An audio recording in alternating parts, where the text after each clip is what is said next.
आमे आज पहुंचीचु गजपति जिला सदर महकुमा पालाक्षित जिलापाल कार्यालय सम्मुखें।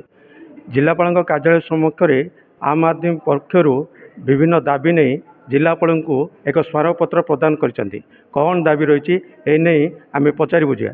सार आपण परिचय कौन कहे आज जिलापाल द्वारस्थ होती कौन दाबी रही? मो ना शिशिर कुमार भंज सामंत, आम आदमी पार्टी गजपति जिला आवाहक। आज आम मुख्यतः दुईटी दाबी उपस्थापना करूँ। आपण जानती पाराला सहर गोटे पुरातन सहर, एथिरे पौरपालिका द्वितीय पुरातन पौरपालिका ओडिशार। ता सत्वे आज पर्यंत ए सहर को गोटे बाईपास रोडटे मिल पारानी, जहाँ अति दुर्भाग्यजनक कथा। आउ दीर्घ वर्ष धरिकी 30 ରୁ 35 वर्ष ये दाबी कराऊँची बा या गोटे प्लानिंग होता, किंतु आज पर्यंत बाईपास रोडर कौन सी खोज खबर बा सूचना आम पाइपारूँ। सब शुणुचु जे बाईपास रोड यथाशीघ्र तैयारी हम, किंतु जो 4 किलोमीटर धरिकी आमर जाजपुर एपट गुमानाल जो प्रपोजाल होती से प्रपोज रोड एवं पर्यंत आरंभ होनी। आउ एटा निश्चित भाव में गोटे दुखर विषय।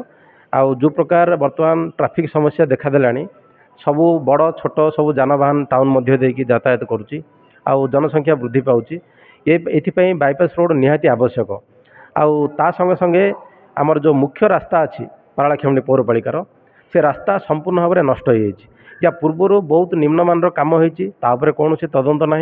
आउ रास्ता खराब है जनसाधारण बारंबार आपको दाबी कले रास्ता निर्माण पर, किंतु तापर दृष्टि दिगलानी। केवल किसी मरामती आउ पैच वर्क माध्यम एडजस्टमेंट कराऊँच। आउ आम दाबी करुँ यथाशीघ्र रास्ता निर्माण हो, ता सहित रास्ता आवश्यक अनुसार जो प्रशस्तीकरण होनी। आज बड़ जानवाहन गले रास्ता जाम हो जाऊँगी, तो रास्ता प्रशस्तीकरण करा जाई संपूर्ण नूतन भाव में रास्ता निर्माण करा जाओ। जहाँ कहते आम आदमी पार्टी पक्षर शिशिर भंज सामंतराय आज जिलापाल एक स्मारकपत्र प्रदान कर ट्रैफिक समस्या एवं बाईपास रोड एवं रास्ता प्रशस्तीकरण नहीं एक दाबीपत्र प्रदान कर आगामी दिन में ये दाबी पूरण नुहे आंदोलन पार्टी तरफ गणमाध्यम को सूचना दि जाए। Gajapati Vivekananda Behera, reporters today.